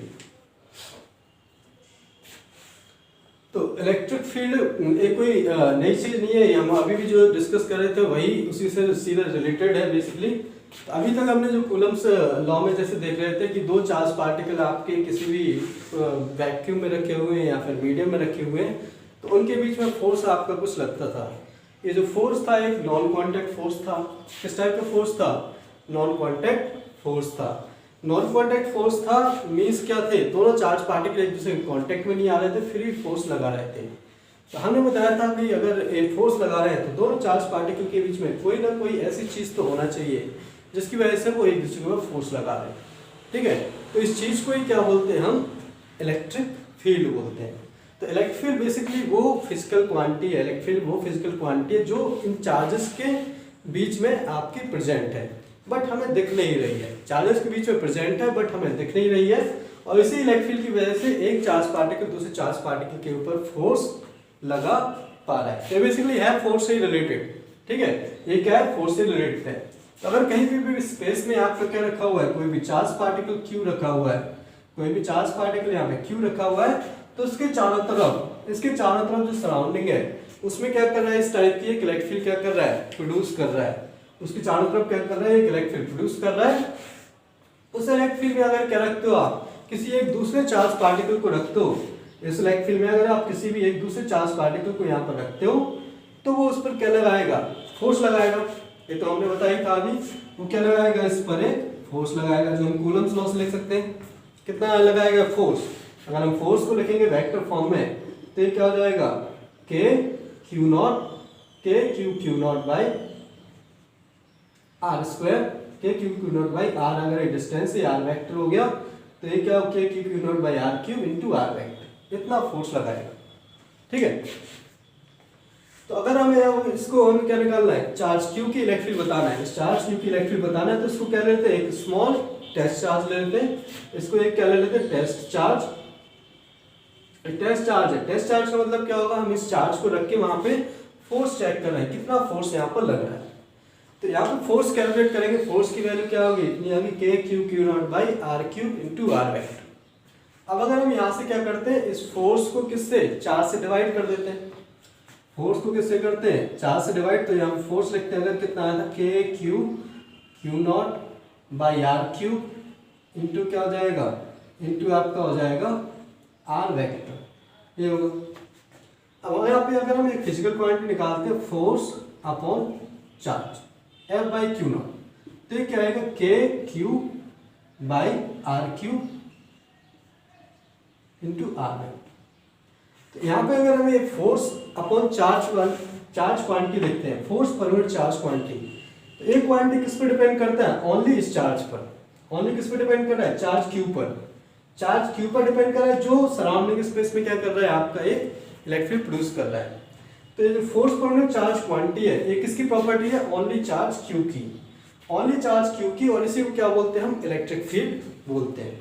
force किस पे लगा? क्यू नॉट पर, टेस्ट चार्ज पर, और फोर्स पर यूनिट चार्ज, इसी को क्या बोल रहे हैं? Electric field.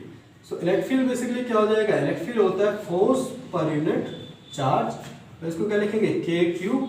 यहाँ से लिख सकते हैं electric field equal to k Q by are cube into r vector.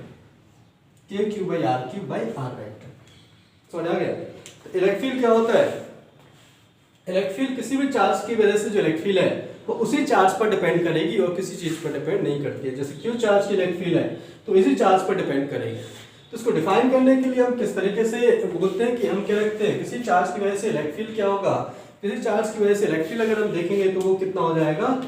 उससे कुछ अगर डिस्टेंस पर हम क्या रखते हैं? कोई एक पॉजिटिव टेस्ट चार्ज रखते हैं, कोई एक क्या रखा? पॉजिटिव टेस्ट चार्ज रखा।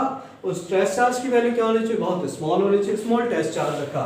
इस टेस्ट चार्ज की वैल्यू क्या रखते हैं? अगर हम वेरी स्मॉल टेस्ट चार्ज रखते हैं, तो उस यूनिट पॉजिटिव टेस्ट चार्ज पर जितना फोर्स लगेगा वो क्या होगा? उस पॉइंट पर इलेक्ट्रिक फील्ड होगा। इस पॉइंट पर अगर हमें इलेक्ट्रिक फील्ड कैलकुलेट करना है तो इस पॉइंट पे क्या रखा हमने? एक यूनिट पॉजिटिव टेस्ट चार्ज रखा। उस यूनिट पॉजिटिव टेस्ट चार्ज पर जो इलेक्ट्रिक फील्ड, जो फोर्स लगेगा वही उस पॉइंट पर इलेक्ट्रिक फील्ड हो जाएगा। तो इलेक्ट्रिक फील्ड क्या है? Force per unit charge, force per unit charge, इसको क्या होगा? Test charge. टेस्ट चार्ज क्या होगा? आपका बहुत ही स्मॉल होगा। तो force per unit charge is called the electric field. Force per unit charge. और डिफाइन करने का तरीका क्या है? यहाँ पे क्या रखें? जिस पॉइंट पे इलेक्ट्रिक फील्ड निकालना है उस पर हमें एक टेस्ट चार्ज रखेंगे, positive test charge. Positive test charge रखेंगे, और पॉजिटिव टेस्ट चार्ज लगेंगे तो उस पर फोर्स लगेगा, और फोर्स पर यूनिट चार्ज ही वहां पर इलेक्ट्रिक फील्ड हो जाएगा। तो बेसिकली इस तरीके से इलेक्ट्रिक फील्ड होगा। इस इलेक्ट्रिक फील्ड का जो भी क्या आएगा? मैग्नीट्यूड कितना होगा? मैग्नीट्यूड हो जाएगा K Q by R square. अगर यहाँ पे इलेक्ट्रिक फील्ड का मैग्नीट्यूड निकालोगे तो वो कितना आ जाएगा? K Q by R square. ये इसका मैग्नीट्यूड होगा। और एक इस पर ओनली चार्ज क्यू पर डिपेंड करता है। किस पर डिपेंड कर रहा है? चार्ज क्यू पर, जिसकी वजह से इलेक्ट्रिक फील्ड प्रोड्यूस हो रही है। तो किसकी प्रॉपर्टी है? ओनली क्यू की। क्यू की इलेक्ट्रिक फील्ड हम डिस्कस कर रहे थे। यहाँ पे क्यू नॉट क्या है? आपका एक वेरी स्मॉल टेस्ट चार्ज, जिसको हम यहाँ पर रखते हैं। ठीक है, तो हमने क्या रखा? क्यू के पास में एक स्मॉल पॉजिटिव टेस्ट चार्ज रखा, उसकी वजह से क्या लगा? एक फोर्स लगा क्यू नॉट पर। तो force per unit test charge is called electric field at this point. और ये इलेक्ट्रिक फील्ड किसकी प्रॉपर्टी है? ओनली क्यू की। इसका मतलब क्या हुआ कि अगर आपका स्पेस में कोई चार्ज पार्टिकल क्यू रखा हुआ है, उस क्यू चार्ज पार्टिकल की वजह से यहाँ पर आपको कोई इलेक्ट्रिक पता है, सपोज आपको यहाँ पे इलेक्ट्रिक क्या होगा? कुछ 10 यूनिट है, 10 यूनिट है। जैसे क्या होगा यहाँ पे इसकी अगर ऐसा यूनिट हम निकालेंगे, ऐसा यूनिट इससे निकाल सकते हैं। ऐसा यूनिट ऑफ इलेक्ट्रिक क्या हो जाएगी? ये होगा आपका न्यूटन पर कूलम। ऐसा यूनिट क्या होगी? न्यूटन पर कूलम। तो यहाँ पर अगर इसकी वजह से इलेक्ट्रिक क्या है? 10 न्यूटन पर कूलम। तो यहाँ पर अगर हम क्या रखते हैं? यहाँ पर अगर हम 1 कूलम चार्ज पार्टिकल रखेंगे तो इस पर फोर्स कितना लगेगा? फोर्स कितना लगेगा? 10 कूलम। कितना फोर्स लग जाएगा? 10 कूलम फोर्स लग जाएगा, नहीं लगेगा? बिकॉज इलेक्ट्रिक क्या है? Force per unit charge. Unit charge पर आपका 10 न्यूटन पर कूलम फोर्स लग रहा है। ठीक है, तो यहाँ पे अगर 1 कूलम रखा तो 10 कूलम रहेगा। अगर यहाँ पे क्या रखा? 2 कूलम रखा तो कितना फोर्स लगेगा? 20 कूलम फोर्स लग जाएगा, नहीं लग जाएगा? तो इलेक्ट्रिक फील्ड क्या है? बेसिकली किसी भी पॉइंट पर आपकी किसकी प्रॉपर्टी है? चार्ज क्यू की। चार्ज क्यू की वजह से इस स्पेस में अगर 10 आपकी न्यूटन पर कूलम इलेक्ट्रिक फील्ड है, तो अगर उस पॉइंट पर आप 1 कूलम चार्ज रखोगे तो उस पर 10 न्यूटन फोर्स लगेगा, और 10 न्यूटन फोर्स लगेगा यहाँ पर, और इस पर कितना लगेगा? 20 न्यूटन फोर्स लगेगा। इसी तरीके से आप क्या रखोगे? और डिफरेंट चार्ज पार्टिकल रखोगे तो उस पर इतना फोर्स लगेगा। तो आप फोर्स लिख सकते हैं यहाँ पर, फोर्स कितना होगा? फोर्स का वैल्यू भी लिख सकते हैं, F equal to q naught into E. तो अगर आपको चार्ज पार्टिकल पता है उस पर कितना चार्ज रख रहे हैं तो उसके अकॉर्डिंग फोर्स भी कैलकुलेट कर सकते हैं। तो इलेक्ट्रिक आपको बता होना चाहिए इलेक्ट्रिक बेसिकली किसकी प्रॉपर्टी होती है? किसी भी सोर्स चार्ज की प्रॉपर्टी होती है। और किसी चार्ज की वजह से आप इलेक्ट्रिक फील्ड निकाल रहे हो, वो किस पर डिपेंड करता है? ओनली उसी चार्ज पर डिपेंड करता है, बाकी अदर चार्जेस पर डिपेंड नहीं करता है। और बाकी अगर इसकी वजह से हम डायरेक्शन निकालेंगे इलेक्ट्रिक फील्ड का, तो इलेक्ट्रिक फील्ड का डायरेक्शन भी निकाल सकते हैं। इलेक्ट्रिक फील्ड डायरेक्शन क्या आएगी? फोर्स की डायरेक्शन में जिधर आपका फोर्स लगेगा उसी तरफ इलेक्ट्रिक फील्ड होगा। तो इलेक्ट्रिक फील्ड का डायरेक्शन निकालने के लिए क्या होगा? जैसे वेक्टर फॉर्म में अगर हम देखेंगे कि चार्ज अगर पॉजिटिव चार्ज है, क्यू क्या है?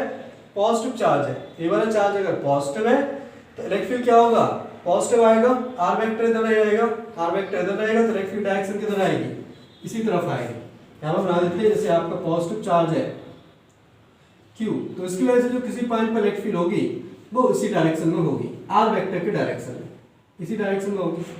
ठीक है। अगर आपका नेगेटिव चार्ज है तो उसकी वजह से जो इलेक्ट्रिक फील्ड आएगी वो किधर हो जाएगी? यहाँ पे क्या रखेंगे? चार्ज को विद साइन रखना पड़ेगा। Q क्या रखेंगे? Q विद साइन रखेंगे, Q साइन के साथ रखेंगे। जब भी वेक्टर फॉर्म यूज करते हैं तो चार्ज क्या रखना है? With sign. तो इसकी वजह से जो इलेक्ट्रिक फील्ड आ जाएगी वो क्या होगी? अपने आप अपोजिट डायरेक्शन में आ जाएगी, इस तरफ आ जाएगी आपकी इलेक्ट्रिक फील्ड। तो इधर रखना, किसी पॉइंट पर पॉजिटिव चार्ज की वजह से इलेक्ट्रिक फील्ड होता है वो अवे होता है, और नेगेटिव चार्ज की वजह से इलेक्ट्रिक फील्ड उसकी तरफ होता है। तो इलेक्ट्रिक फील्ड बेसिकली क्या हो गया? Electric field is the force per unit test charge. एक यूनिट टेस्ट चार्ज पर जितना फोर्स लगेगा उसको क्या बोलते हैं? एक very small unit test charge पर, very small unit positive test charge पर जितना फोर्स लगता है उसको क्या बोलते हैं? किसी चार्ज की इलेक्ट्रिक फील्ड बोला जाता है। तो वो इलेक्ट्रिक फील्ड किस पर डिपेंड करेगा? ओनली उस चार्ज पर डिपेंड करेगा जिसकी वजह से हम इलेक्ट्रिक फील्ड कैलकुलेट कर रहे हैं। समझ आ गया? तो इस तरीके से हम इलेक्ट्रिक फील्ड को क्या कर सकते हैं? डिफाइन कर सकते हैं।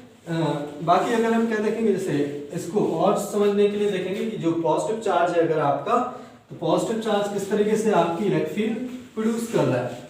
तो जैसे पॉजिटिव चार्ज है आपकी इलेक्ट्रिक फील्ड प्रोड्यूस कर रहा है, तो इधर आप एक पॉइंट पे क्या रख देते हो? अगर आप पॉजिटिव चार्ज रख देते हो यहाँ पर Q, पॉजिटिव चार्ज अपने चारों तरफ क्या कर रहा है? इलेक्ट्रिक फील्ड प्रोड्यूस कर रहा है। पॉजिटिव चार्ज से अभी जा रही है इलेक्ट्रिक फील्ड, पॉजिटिव चार्ज अपने चारों तरफ क्या करेगा? इलेक्ट्रिक फील्ड प्रोड्यूस करेगा। अगर इसको और अच्छे से समझेंगे तो बेसिकली क्या हो जाएगा? जैसे positive charge electric field produce कर रहा है, इलेक्ट्रिक फील्ड क्या होता है? Basically part of the light ही होता है, लाइट ही होता है इलेक्ट्रिक फील्ड। मैग्नेटिक फील्ड किसका? लाइट का पार्ट होता है। तो एक पॉइंट चार्ज है, पॉइंट चार्ज अपने चारों तरफ क्या है? लाइट प्रोड्यूस कर रहा है, लाइट रेज प्रोड्यूस कर रहा है, जैसे हम लाइट में डिस्कस करते थे। तो लाइट रेज प्रोड्यूस करेगा तो इस तरीके से आपकी रेज जाएंगी, इस तरीके से इलेक्ट्रिक फील्ड जाएगा, इस तरीके से जाएगा, ये अपवर्ड जाएगा, इस तरीके से चारों तरफ आपकी इस तरीके से इलेक्ट्रिक फील्ड प्रोड्यूस करेगा। ठीक है। और वही क्या होगा? अगर आपका नेगेटिव चार्ज होगा, नेगेटिव चार्ज है तो उस पर क्या होगी? इलेक्ट्रिक फील्ड अंदर की तरफ आएगी। ठीक है। वो इलेक्ट्रिक फील्ड डायरेक्शन क्या होगी? अपोजिट। तो इस तरीके से अंदर की तरफ आएगी इलेक्ट्रिक फील्ड। ठीक है। तो डायरेक्शन ध्यान रखना है, इलेक्ट्रिक फील्ड पॉजिटिव चार्ज से अवे होगा इलेक्ट्रिक फील्ड, और नेगेटिव चार्ज की तरफ होता है। ठीक है। और किसी भी पॉइंट पर अगर आपको इलेक्ट्रिक फील्ड निकालना है तो क्या करो? उस पर एक यूनिट चार्ज रख दो, उस पर 1 कूलम चार्ज रख दो, और क्या निकालो? फोर्स निकाल लो। जैसे Q चार्ज की वजह से क्या निकालना है? जैसे आपको क्या दिया हुआ है, या इस तरीके से दिया हुआ है, एक 10 कूलम चार्ज पार्टिकल है, इसकी वजह से इस पॉइंट पे क्या निकालना है? उसी 1 मीटर डिस्टेंस पे इलेक्ट्रिक फील्ड निकालना है। तो क्या करो? इस पर क्या रख दो? इस पर एक 1 कूलम चार्ज रख दो और इस पर फोर्स निकाल दो। फोर्स क्या रहेगा? इस पर फोर्स लग जाएगा, वही इलेक्ट्रिक फील्ड होगा K Q1 Q2 upon R square. ये आपकी यहाँ पे क्या आ जाएगी? इलेक्ट्रिक फील्ड हो जाएगी। तो बेसिकली इलेक्ट्रिक फील्ड निकालने का तरीका क्या है? जिस पॉइंट पर आपको इलेक्ट्रिक फील्ड निकालना है उस पॉइंट पे क्या रखो? 1 कूलम चार्ज रखो, और आपको फोर्स से कैलकुलेट करना है, और फोर्स के अकॉर्डिंग ही क्या जाएगी? पॉजिटिव चार्ज रखना है 1 कूलम, फोर्स के अकॉर्डिंग ही आपकी इलेक्ट्रिक फील्ड आ जाएगी। ये बेसिकली इलेक्ट्रिक फील्ड निकालने का तरीका होता है। बाकी आप फॉर्मूला याद रख सकते हो, फॉर्मूले से भी इलेक्ट्रिक फील्ड हम कैलकुलेट कर सकते हैं। जैसे सिंपल सा हम एग्जांपल ले लेते हैं। यहाँ पे जैसे क्या रखा हुआ है? 2 चार्ज पार्टिकल रखे हुए, 2 कूलम 5 कूलम, दोनों के बीच की डिस्टेंस आपको दी गई है। यहाँ पे आपका सेंटर है O, इसकी डिस्टेंस है 10 मीटर, और ये डिस्टेंस क्या दिया हुआ है? 10 मीटर। आपको O पर क्या निकालना है? इलेक्ट्रिक फील्ड कैलकुलेट करना है। तो इलेक्ट्रिक फील्ड कैलकुलेट करने का तरीका क्या होगा? यहाँ पर वही सेम रहेगा। हम क्या रखेंगे? ऊपर एक 1 कूलम का चार्ज पार्टिकल रखेंगे, उस पर नेट फोर्स निकाल लेंगे। डायरेक्शन हमें पता है, पॉजिटिव चार्ज से आगे इलेक्ट्रिक फील्ड होता है। तो 2 कूलम्स इस तरफ इलेक्ट्रिक फील्ड होगा, 5 कूलम्स इस तरफ होगा। नेट डिस्टेंस सेम है तो क्या हो जाएगा, इलेक्ट्रिक फील्ड माइनस हो जाएगा। तो अगर आप इलेक्ट्रिक फील्ड लिखोगे यहाँ पर तो कितना आ जाएगा, इलेक्ट्रिक फील्ड लिखेंगे 5 वाला की इलेक्ट्रिक फील्ड इस तरफ आएगी तो कितनी होगी, k × 5/r²। क्या होगा 10² माइनस इसकी वजह से इलेक्ट्रिक फील्ड इस तरफ आएगी तो वो कितनी होगी, k × 2/10²। सिंप्लीफाई करोगे तो आ जाएगी 3k/100। इतनी इलेक्ट्रिक फील्ड यहाँ पर हो जाएगी। समझ आ गया। इस तरीके से इलेक्ट्रिक फील्ड कैलकुलेट करने का सिंपल सा एग्जांपल है, कुछ इसमें डिफिकल्टी हमें नहीं होनी चाहिए। और भी इसमें जैसे और भी हमने क्वेश्चंस किए थे जिस कूलम्स लॉ से रिलेटेड, जैसे क्या था, इस तरीके से हमें स्क्वायर दिया गया था, स्क्वायर दिया है, उसके वर्सेस पे क्या दिए, चार्ज पार्टिकल दिए क्यू क्यू क्यू क्यू, और आपसे पूछा गया था कि यहाँ पे सेंटर पर कोई चार्ज पार्टिकल का है, उस पर फोर्स निकालो। आपसे यहाँ पे क्या पूछा गया है, सेंटर ऊपर इलेक्ट्रिक फील्ड बताओ, ऊपर इलेक्ट्रिक फील्ड क्या होगा। ठीक है, स्क्वायर है, चार्ज पार्टिकल रखे हुए, सेंटर ऊपर इलेक्ट्रिक फील्ड बताना है। ठीक है, तो सिंपल है, हम ऊपर इलेक्ट्रिक फील्ड निकालेंगे। इस चार्ज की वजह से इलेक्ट्रिक फील्ड किधर आएगी, इस तरफ, इसकी वजह से इलेक्ट्रिक फील्ड किस तरफ आएगी, इस तरफ, इसकी वजह से इस तरफ, इसकी वजह से इस तरफ। चार्ज सेम है, डिस्टेंस सेम है, इलेक्ट्रिक फील्ड का मैग्नीट्यूड सेम रहेगा, सारी इलेक्ट्रिक फील्ड क्या कर देंगे, एक दूसरे को कैंसिल आउट कर देंगे। तो नेट इलेक्ट्रिक फील्ड क्या हो जाएगी, यहाँ पर 0। इलेक्ट्रिक फील्ड है तो वो क्या होगी, 0 हो जाएगी। सिंपल सा इस तरीके से हम एग्जांपल कर सकते हैं। और भी अगर आपको दिया गया है, सपोज अगर इस तरीके से गिवन है, इस तरीके से स्क्वायर है, यहाँ पे क्या दिया गया है, क्यू क्यू क्यू और माइनस क्यू। फिर से आपसे पूछा है कि यहाँ पे जो सेंटर पे इलेक्ट्रिक फील्ड निकालो, ऊपर सेंटर पे इलेक्ट्रिक फील्ड फिर से कैलकुलेट करना है। यहाँ पे क्या हो जाएगा, इन दोनों की इलेक्ट्रिक फील्ड कैंसिल आउट हो जाएगी, बिकॉज इन दोनों की अपर डायरेक्शन में आएगी, कैंसिल आउट हो गई। और इन दोनों की क्या हो जाएगी, ऐड हो जाएगी, बिकॉज सेम डायरेक्शन में आएगा, नेगेटिव की तरफ होगी, पॉजिटिव से अवे होगी। तो इलेक्ट्रिक फील्ड क्या हो जाएगी, एक चार्ज की वजह से जो इलेक्ट्रिक फील्ड है उसका डबल हो जाएगा।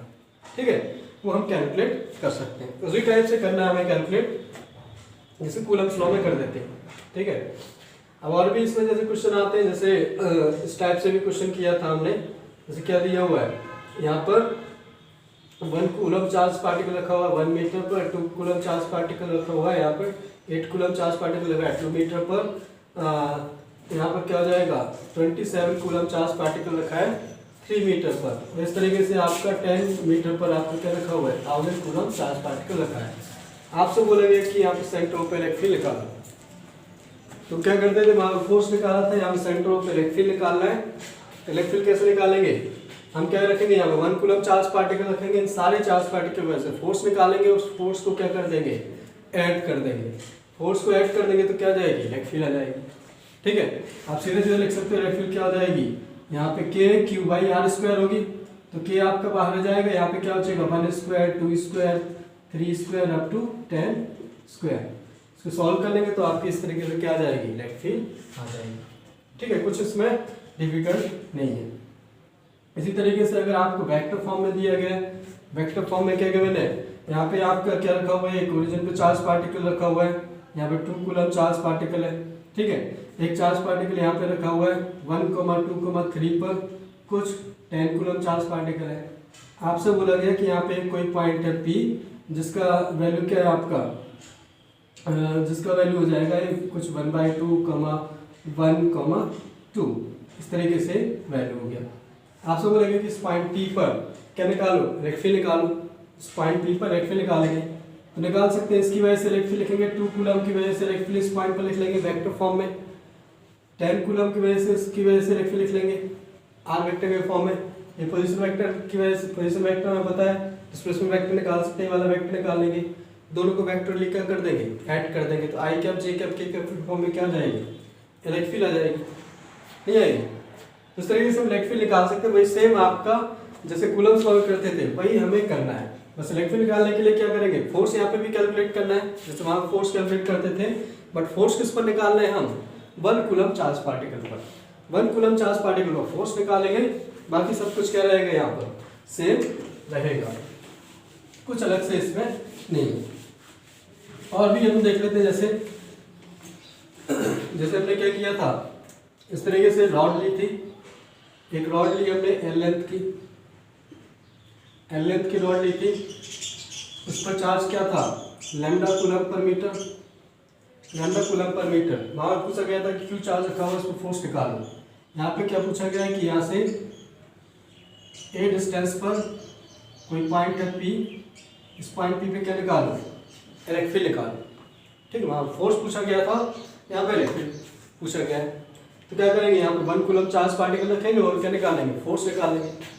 ठीक है, तो सॉल्व करने का तरीका वही सेम रहेगा। यहाँ से क्या ले लेते हैं, एक्स डिस्टेंस ले लेते हैं। एक्स डिस्टेंस पर जाकर एक क्या लेते हैं, छोटा सा एलिमेंट लेते हैं dx। dx क्या होगा, एक पॉइंट चार्ज की तरह बिहेव करेगा। ये पॉइंट चार्ज पर चार्ज कितना होगा, dq equal to lambda dx। Lambda dx ये पॉइंट चार्ज है, इस पॉइंट चार्ज की वजह से इस पर इलेक्ट्रिक फील्ड क्या आएगी, इस तरफ de, उसकी वैल्यू क्या होगी k। यहाँ पे लिख लेते हैं de इक्वल टू कितना हो जाएगा, k dq क्या होगा, लैम्डा dx अपॉन ये डिस्टेंस क्या होगी, x square, k dq upon x square.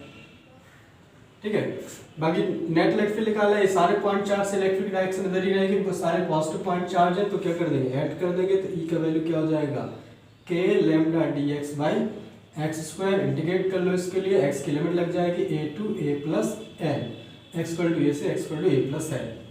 तो यहाँ से आपका इलेक्ट्रिक फील्ड की वैल्यू आ जाएगी, क्या होगी इलेक्ट्रिक फील्ड, इसका इंटीग्रेशन हो जाएगा k लैम्डा और ये आएगा 1 upon a minus 1 upon a plus L. इतनी आपकी इलेक्ट्रिक फील्ड आ जाएगी। इतनी इलेक्ट्रिक फील्ड होगी, ये रॉड हो जाएगी आपकी, रॉड की वजह से किसी इसकी एक्सिस पर, इस रॉड की वजह से एक्सिस पर इलेक्ट्रिक फील्ड क्या होगी, k lambda into 1 upon a minus 1 by a plus L. Same उसी तरीके से जैसे हमने क्या निकाला था, फोर्स कैलकुलेट किया था। तो बस आपको जो भी इलेक्ट्रिक फील्ड निकालना है, इलेक्ट्रिक वाले क्वेश्चंस भी क्या रहेंगे, अगर पॉइंट चार्ज की वजह से आपको इलेक्ट्रिक फील्ड निकालना है तो उसी तरीके से आपके क्वेश्चंस रहेंगे। कंटिन्यूस की वजह से इलेक्ट्रिक फील्ड आपको कैलकुलेट करने के लिए आएगा, तो वहां पे आपको क्या करना पड़ेगा, इंटीग्रेशन यूज करना पड़ेगा। तो इसी का हम क्या देख लेते हैं, एक इंपॉर्टेंट डेरिवेशन देख लेते हैं इलेक्ट्रिक फील्ड का, जो आपके लिए क्या होगा, काफी इंपॉर्टेंट रहेगा। उसका फॉर्मूला भी आपको क्या रखना पड़ेगा, याद रखना पड़ेगा, उस पर काफी क्वेश्चंस भी आएंगे। जैसे हमें क्या दिया गया, एक फाइनाइट रॉड दी गई है, हमें क्या दिया, एक फाइनाइट रॉड, जैसे अभी भी दिया था हमने, रॉड दिया था, बट उसमें इलेक्ट्रिक फील्ड पूछा गया था उसकी एक्सिस पर। यहाँ पर रॉड दी गई है जिस पर आपका चार्ज डेंसिटी है lambda coulomb per metre. Lambda coulomb per metre इस पर चार्ज डेंसिटी है, और इससे परपेंडिकुलर डिस्टेंस ए पर, इससे क्या है, परपेंडिकुलर डिस्टेंस ए ले लो या डी ले लो, परपेंडिकुलर डिस्टेंस डी पर कोई पॉइंट है पी, इस पॉइंट पी पर आपको क्या निकालना है, इलेक्ट्रिक फील्ड कैलकुलेट करना है। समझ आया, फाइनाइट रॉड है, इससे परपेंडिकुलर डिस्टेंस डी पर कोई पॉइंट है पी, इस पर इलेक्ट्रिक फील्ड हमें बताना है।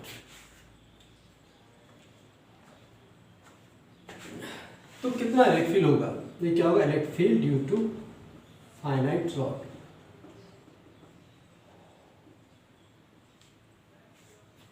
तो इसको आप क्या करेंगे, रॉड है आपकी, रॉड को तोड़ने का तरीका क्या होगा, उसकी लेंथ के अलोंग एलिमेंट ले सकते हैं, लेंथ के अलोंग एलिमेंट लेंगे।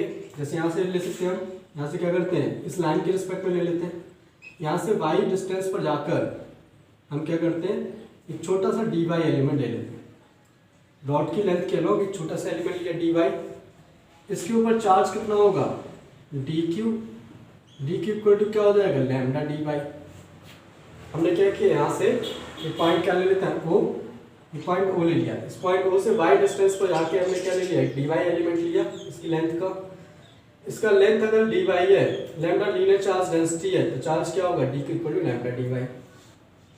अब इस dq की वजह से इस पॉइंट पर इलेक्ट्रिक फील्ड कैलकुलेट करना है हमें, तो हम क्या करते हैं, पहले इसका दूसरी तरीके से एलिमेंट ले लेते हैं।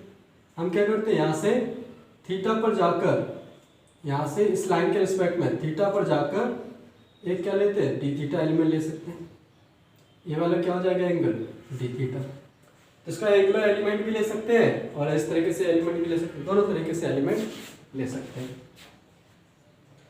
तो अब क्या करना है, यहाँ पे चार्ज क्या है, डी क्यू, इसकी वजह से हमें इस पॉइंट पी पर इलेक्ट्रिक फील्ड निकालना है।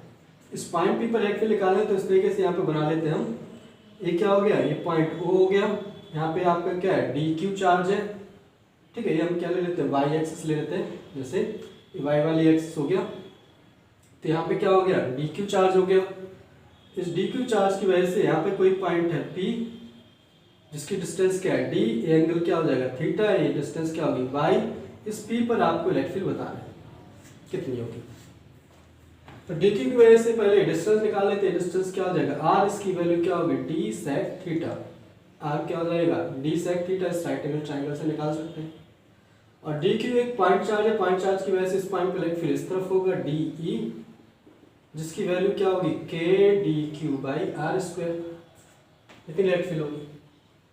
समझ आ गया, डी क्यू एक पॉइंट चार्ज की वजह से इलेक्ट्रिक फील्ड इतनी आएगी। अब ऐसे इस पर क्या होंगे, बहुत सारे पॉइंट चार्ज होंगे। यहाँ पे क्या था डी क्यू था, जैसे वैसे एक चार्ज यहाँ पर भी होगा, उसकी वजह से इसकी वजह से इलेक्ट्रिक क्या रही थी इसके लॉन्ग आ रही थी DE। ऐसे यहाँ पे पॉइंट चार्ज होगा, उसकी वजह से इलेक्ट्रिक इधर आएगी, यहाँ पर होगा तो उसकी वजह से नीचे आएगी, इधर होगा तो इस तरफ आएगी। तो सारे चार्जेस की वजह से इलेक्ट्रिक डायरेक्शन क्या होगी अलग अलग होगी।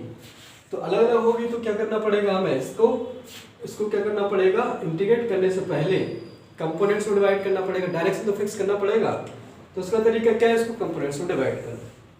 तो कंपोनेंट्स में डिवाइड करने के लिए हम क्या कर लेते हैं, इस डी के इसके अलॉन्ग इस रॉड के परपेंडिकुलर और उसके पैरेलल कंपोनेंट कर लेते हैं। परपेंडिकुलर ये वाली डायरेक्शन क्या लेगी, क्या होगी, रॉड के परपेंडिकुलर होगी, ये वाली पैरेलल। तो यहाँ पे एक्स और वाई एक्सिस यहाँ पर तो ले सकते हैं, लेकिन अगर आपकी रॉड क्या होगी जैसे ऐसे वर्टिकल नहीं है, हॉरिजॉन्टल रखी हुई है या किसी एंगल पर रखी हुई है, तो फिर क्या होगा एक्स और वाई डायरेक्शन नहीं आएंगी, या फिर आपको अलग डायरेक्शन में जूम करना पड़ेगा। इसलिए हम क्या रखेंगे यहाँ पर, इसको याद रखेंगे परपेंडिकुलर और पैरेलल के फॉर्म में। ए वाली डायरेक्शन क्या होगी परपेंडिकुलर, तो ए वाला कंपोनेंट क्या होगा इसका परपेंडिकुलर कंपोनेंट, और ए वाला कंपोनेंट क्या हो जाएगा इसका पैरेलल कंपोनेंट। तो ये दोनों कंपोनेंट हो गए, परपेंडिकुलर कंपोनेंट और पैरेलल कंपोनेंट। ठीक है, तो अब परपेंडिकुलर कंपोनेंट लिख लेते हैं। परपेंडिकुलर कंपोनेंट क्या हो जाएगा यहाँ पर परपेंडिकुलर कंपोनेंट लिखते हैं DE परपेंडिकुलर, D परपेंडिकुलर होगा DE cos थीटा, और DE पैरेलल होगा, D पैरेलल क्या हो जाएगा DE sin theta. D perpendicular होगा DE cos थीटा और D पैरेलल होगा DE sin थीटा। D की वैल्यू रख देते हैं, D की वैल्यू क्या होगा K, DQ की वैल्यू क्या होगी लैम्डा dy, और ये cos थीटा हो जाएगा अपॉन यहाँ से क्या आ जाएगा R की वैल्यू क्या होगी D sec थीटा का whole square. Similarly D parallel की वैल्यू हो जाएगी आपकी K lambda dy upon D sec theta का whole square into sine theta, ये होगा। ठीक है, अब दोनों को हमें क्या करना है इंटीग्रेट करना है। अगर दोनों को इंटीग्रेट करना है तो क्या करना पड़ेगा, पहले यहाँ पर वेरिएबल सेम करना पड़ेगा। यहाँ पर बाई और थीटा दो वेरिएबल है, बाई भी वेरिएबल है, बाई पे जाके हमने dy एलिमेंट लिया, बाई भी चेंज हो रहा है इसकी लेंथ के लॉन्ग, और थीटा भी एंगुलर एलिमेंट है तो ये भी क्या हो रहा है चेंज हो रहा है। तो पहले दोनों एलिमेंट्स को क्या करना पड़ेगा सेम करना पड़ेगा। तो सेम करने के लिए यहाँ से हम इस वाले ट्राइंगल से देख लेते हैं, इस वाले ट्राइंगल से हमें रिलेशन मिल जाएगा, क्या मिलेगा tan थीटा लगा सकते हैं इस वाले ट्राइंगल में। इस वाले right angle triangle tan theta क्या लिखेंगे y बाई d, यहाँ से d इक्वल टू क्या हो जाएगा, यहाँ से हम लिख सकते हैं y equal to d tan theta, y equal to d tan theta. इसको डिफरेंशिएट कर देंगे, पूरी दोनों साइड डिफरेंशिएट कर दो तो हो जाएगा dy equal to d sec square theta d theta. tan theta का इंटीग्रेशन डिफरेंशिएशन क्या होता है sec square theta d theta. तो dy को क्या लिख सकते हैं d sec square theta d theta, ये आ जाएगा। तो यहाँ पे क्या रखो dy की वैल्यू रख दो, यहाँ पर दोनों में dy की वैल्यू रख देंगे। तो यहाँ से dy क्या हो जाएगा, यहाँ से DE परपेंडिकुलर लिख सकते हैं। DE परपेंडिकुलर कितना होगा, जब dy की वैल्यू रखेंगे तो DE परपेंडिकुलर आ जाएगा d sec स्क्वायर थीटा रख देंगे, d कट जाएगा तो ये आ जाएगा k lambda by d, k lambda by d, और ये क्या बचेगा cos थीटा d थीटा, ये बचेगा k lambda by d cos theta d theta, एक d से d कट जाएगा, sec स्क्वायर थीटा पूरा कट जाएगा। अब इसको क्या करना है इंटीग्रेट करना है, इसको क्या कर दो दोनों साइड इंटीग्रेट, तो इससे परपेंडिकुलर कंपोनेंट मिल जाएगा। तो लिमिट क्या रहेगी थीटा की लिमिट ये वाला एंगल क्या ले लेते हैं हम, ये वाला, इसके दोनों एंड्स की लिमिट लगाना पड़ेगा। ये वाला एंगल ले लिया हमने थीटा 1, और इसका जो दूसरा एंड है उसका एंगल ले लिया थीटा 2। एंगल कहाँ से मेजर कर रहे हैं, इस वाली लाइन से। इस वाली लाइन पे एंगल क्या होगा 0, इस वाली लाइन पर एंगल 0, हम इस डायरेक्शन में क्या ले रहे हैं पॉजिटिव। ए वाली डायरेक्शन में पॉजिटिव होगा तो इस तरफ वाली लिमिट क्या आएगी, थीटा इक्वल टू थीटा 1, और इस तरफ वाली लिमिट क्या आएगी, थीटा अगर ऊपर पॉजिटिव है ऊपर की डायरेक्शन में तो इस डायरेक्शन में क्या हो जाएगा, नेगेटिव, तो थीटा इक्वल टू क्या होगा, माइनस थीटा 2। इस लाइन के रिस्पेक्ट में नीचे की तरफ क्या होगा, माइनस थीटा 2 हो जाएगा। ठीक है, तो ये वाली डायरेक्शन पॉजिटिव लिया तो इस तरफ प्लस थीटा 1 लिया, तो इससे नीचे की तरफ जाएंगे अपोजिट डायरेक्शन में एंटी क्लॉकवाइज में क्या हो जाएगा, माइनस थीटा 2। तो लिमिट हो जाएगी आपकी माइनस थीटा 2 से थीटा 1, माइनस थीटा 2 से थीटा 1, पूरा आपको यहाँ से लेके यहाँ तक पूरी रॉड कवर हो जाएगी थीटा में। अगर आप यहाँ से चलोगे एंगल यहाँ से लोगे और यहाँ तक जाओगे तो पूरी रॉड कवर हो जाएगी। तो लिमिट यहाँ से कहाँ लगेगी, माइनस थीटा 2 से थीटा 1। तो यहाँ से आपका ई परपेंडिकुलर आ जाएगा, perpendicular component of electric field कितना होगा, cos थीटा का इंटीग्रेशन क्या होता है, sin थीटा, और sin थीटा क्या हो जाएगा, यहाँ पे लिमिट लगाएंगे, ये तो k लैम्डा बाई डी रहेगा, यहाँ से क्या जाएगा, sin थीटा में फर्स्ट लिमिट लगेगा तो sin थीटा 1, और sin theta minus sin theta, sin और माइनस थीटा क्या होता है, sin और माइनस थीटा होता है माइनस sin थीटा, तो माइनस माइनस प्लस हो जाएगा, तो ये क्या होगा, sin थीटा 2। तो इस तरीके से क्या आ जाएगा, इलेक्ट्रिक फील्ड का परपेंडिकुलर कंपोनेंट यहाँ पर आ जाएगा। समझ आया, इलेक्ट्रिक फील्ड का परपेंडिकुलर कंपोनेंट आ जाएगा। अब क्या निकाले थे, पैरेलल कंपोनेंट, इसी तरीके से डी पैरेलल लिखेंगे तो वो क्या हो जाएगा, यहाँ पे डी वाई की वैल्यू रखेंगे तो ये आ जाएगा के लैम्डा बाई टी, और ये कितना होगा, साइन थीटा डी थीटा, यहाँ पे क्या था, साइन थीटा था। ठीक है, साइन थीटा रख देंगे, इंटीग्रेट कर लेते दोनों साइड, लिमिट लग जाएगी माइनस थीटा 2 से थीटा 1, तो यहाँ से डी ई पैरेलल आ गया, डी ई पैरेलल कितना होगा, के lambda by T, sign theta का इंटीग्रेशन होगा माइनस कॉस थीटा, तो ये क्या हो जाएगा, लिमिट लगेगी तो माइनस कॉस थीटा 1 हो जाएगा, और इसमें रहेगा माइनस थीटा 2, तो माइनस थीटा 2 कितना हो जाएगा, माइनस माइनस प्लस, तो ये cos theta 2 minus cos theta 1।